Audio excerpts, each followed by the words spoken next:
Think hyperinflation can't happen here in the U.S.? Besides Zimbabwe, hyperinflation has happened in many different countries. In Germany, during hyperinflation, the price of gold surged from 170 marks per ounce to 87 trillion marks per ounce, while silver went from 12 marks per ounce to 543 billion marks per ounce in just 5 years. The Germans, who had their savings in gold and silver, maintained their purchasing power, while those with their savings in marks lost everything.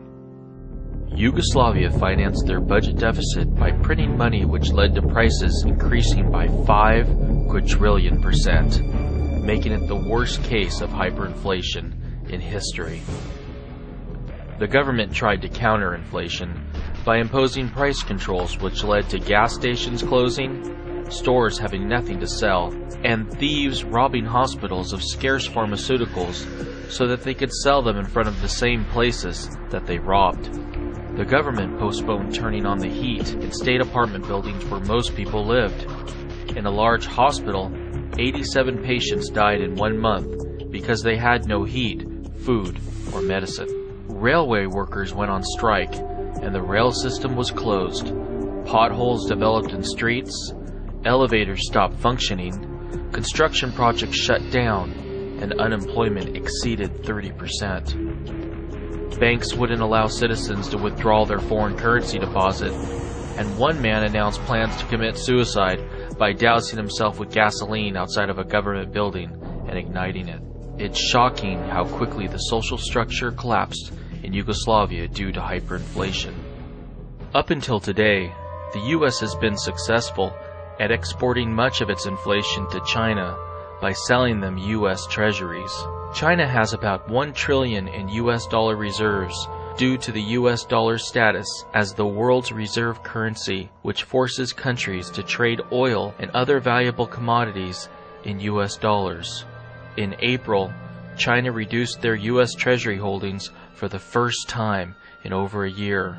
China is now calling for a new reserve currency to replace the U.S. dollar. This all but guarantees a dramatic decline in the quality of life here in America.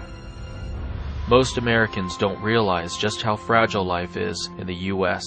and how the facade of civilization could quickly evaporate. The chains of interdependency have expanded to such a great length, you probably have no idea where the food in your local supermarket comes from. Most likely it comes from hundreds or even thousands of miles away. Food prices have the potential to soar most during hyperinflation because everybody needs to eat. In Germany during hyperinflation, food costs shot up from 30% of a family's expenditures to a high of 92%. Rents, on the other hand, fell from 30% of a family's expenditures down to 0.2%. Real estate will not be a good business to be in for the next decade in the U.S. Agriculture, along with gold and silver mining, will be the new boom industries. I bought China back in the fall, but all I bought since then have been basically commodities, and essentially, not mainly, but a lot of agricultural commodities. That's the only place I know where you can protect your wealth going forward because they're printing so much money worldwide. I mean, and the inventories of food, by the way, are the lowest they've been in decades. If you can tell me something else where the fundamentals are so attractive, given the monetary stimulus that's going on and the supply demand that's going on, I'd be happy to put my money there. But I don't know any other place. Although it is easy to buy and store physical gold and silver, it is more difficult to invest in agriculture because it is complicated to grow, ship, and store. Exchange-traded funds, otherwise known as ETFs, are the solution. There are many ETFs available to purchase using any stock brokerage account that can track the price of a single commodity or a basket of commodities. If you are a good stock picker, you should consider gold, silver, and agriculture stocks because they could outperform the commodities themselves. Although we as individuals can survive hyperinflation by investing into gold, silver, and agriculture, our country won't survive unless the government reverses course immediately and cuts government spending. It was government intervention that made the 1929 to 1939 Great Depression great. As Tom Woods explains, you probably never heard of the Great Depression of 1920 because the government did the right thing and allowed the free market to work for itself. And I'll tell you why nobody remembers it, because it was over so quickly. We had, in the first year of that depression that went on for about 18 months, it was worse than the first year of the Depression of 29 in terms of employment, production, all the standard figures. And what did the government do in those years? How did we get out of that so quickly? Did they pass a stimulus package?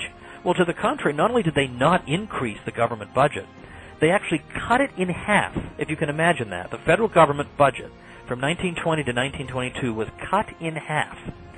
And then meanwhile, okay, well, did the Fed intervene? No, the Fed stayed out, basically did nothing. And by late summer of 1921, you already had a robust recovery. So in other words, by doing the exact opposite of what Obama tells us needs to be done in order to avoid Armageddon, you had a very severe depression just go away like that. There is a small group of educated Americans who understand that the Federal Reserve's monetary policies created the booms and the busts of the past decade. These Americans understand that the only way to avoid hyperinflation and the destruction of the U.S. dollar is to end the Federal Reserve. End the Fed! Wake up! End the Fed! Wake up! End the Fed! Wake up! End the Fed! We know that the cause of the current meltdown is the Federal Reserve, an unelected central bank that controls the flow of money and the credit in our great nation. It is the Federal Reserve that has inflated the U.S. dollar and devalued our currency by 95%. The people who said, let's have a central bank in 1913, and with the promise of the central bank, they said, we're going to end the business cycle, we're going to preserve the purchasing power of the dollar. What's the track record? We've had the Great Depression of the 30s that lasted more than a decade. We have a mini Great Depression right now, and the dollar has lost 95% of its value. By any measure, the Federal Reserve has been the greatest failure in American history. The greatest failure in American history. Every nation depends upon U.S. dollars, stable U.S. dollars.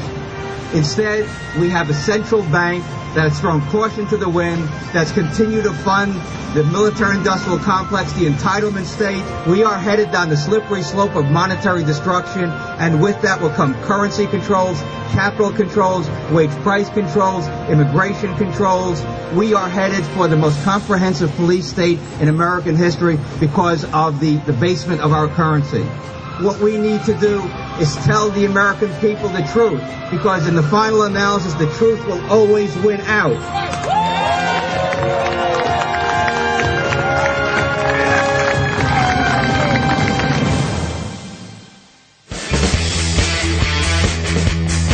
And history is against you. I mean, history is on the side of hard money.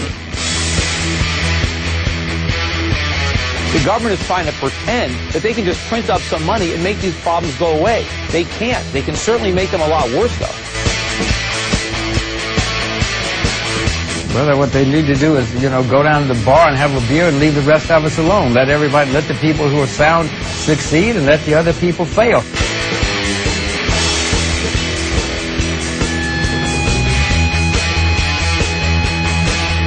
Hey, this is George from the National Inflation Association. Thank you for checking out our documentary.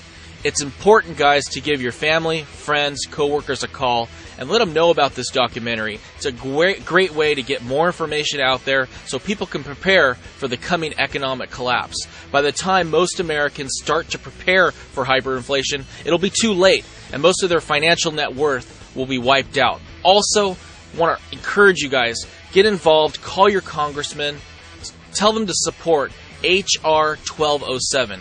It's a bill to audit the Federal Reserve. That's the problem. It's a bill sponsored by Ron Paul. Go ahead, get involved politically. Also, I want to encourage you to go to inflation.us and sign up to be a National Inflation Association member. You'll get free weekly articles and updates on how to prepare you for hyperinflation.